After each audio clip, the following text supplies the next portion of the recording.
Baghdad کے بازاروں میں ایک تاجر رہتا تھا۔ اس کا نام کریم تھا۔ وہ زبان کا میٹھا مگر دل کا بہت جھوٹا تھا۔ دکانداری میں اس کی ایک عادت تھی کہ وہ خریدار کو کبھی بھی اصل بات نہ بتاتا تھا۔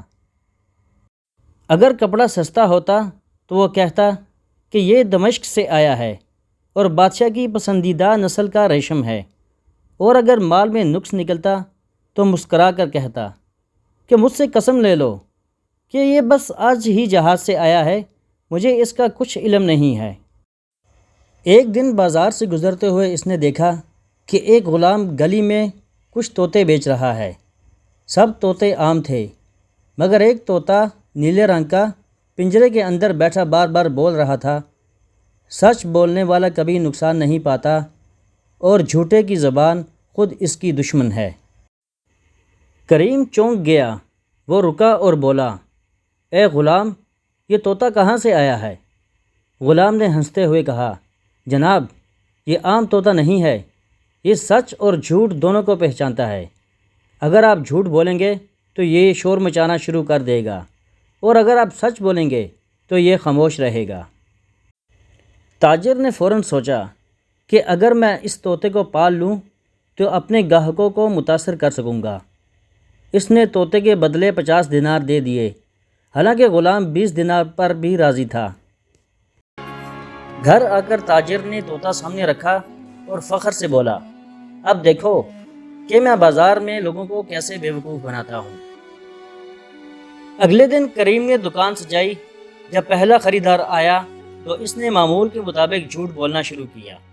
وہ بولا، یہ تلوار ہندوستان کے بادشاہ نے استعمال کی تھی اور دیکھو ابھی تک چمک رہی ہے۔ طوطا فوراً چیخ اٹھا، جھوٹا، جھوٹا، تاجر جھوٹا۔ سارا بازار ہنسنے لگا۔ خریدار نے مسکرا کر کہا، ہاں بھائی، تیرا طوطا تو سچ بول گیا۔ کریم کا چہرہ شرم سے لال ہو گیا۔ لیکن اگلے دن پھر وہی ہوا۔ ایک خریدار تاجر کی دکان پر کپڑا خریدنے آیا تو تاجر نے اس سے کہا، بھائی، یہ کپڑا دمشق کا ہے۔ طوطا فوراً سے خریدار کے سر پر جا بیٹھا اور شور مچانے لگا، جھوٹا، جھوٹا، یہ تاجر ہے جھوٹا۔ کریم طوطے کے سچ بولنے کی وجہ سے بہت پریشان ہو گیا۔ اس نے طوطے کو رات کو قید کیا اور بولا کہ اگر تو نے کل بھی شور مچایا تو میں تیری زبان کھینچ لوں گا۔ طوطا خاموشی سے دیکھتا رہا، جیسے کچھ سوچ رہا ہو۔ اگلی صبح تاجر نے طوطے کو باہر رکھا مگر اس کے سامنے ایک کھجور کا پتا بھی رکھ دیا تاکہ وہ اسے منہ میں ڈال لے اور کچھ بول نہ سکے۔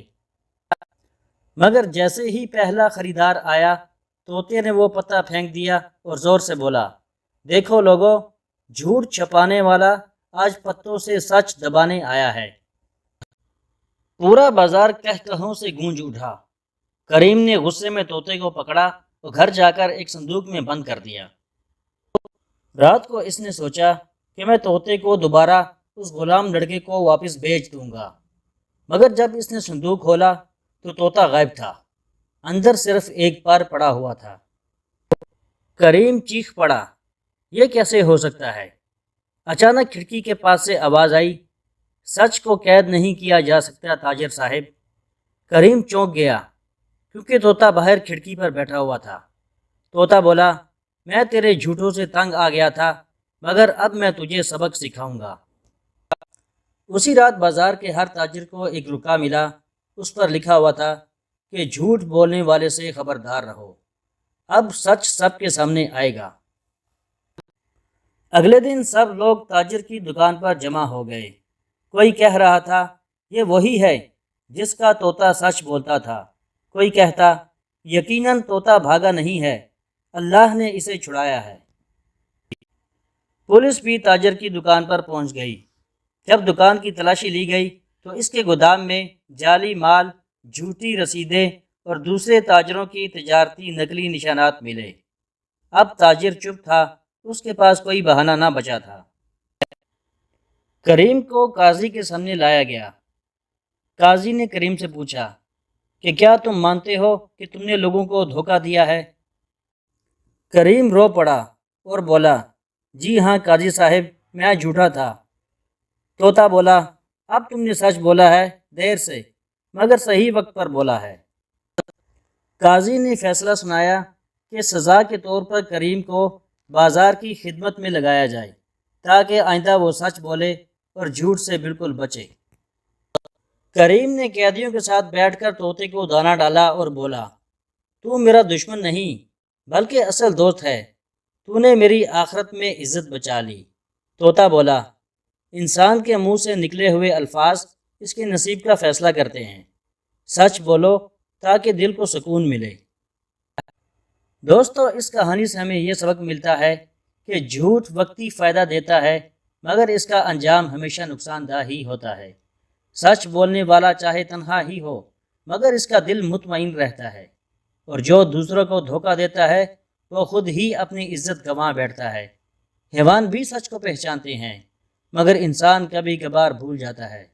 اللہ سچ بولنے والوں کے ساتھ ہے، چاہے زمانہ ان کے مخالف ہی کیوں نہ ہو۔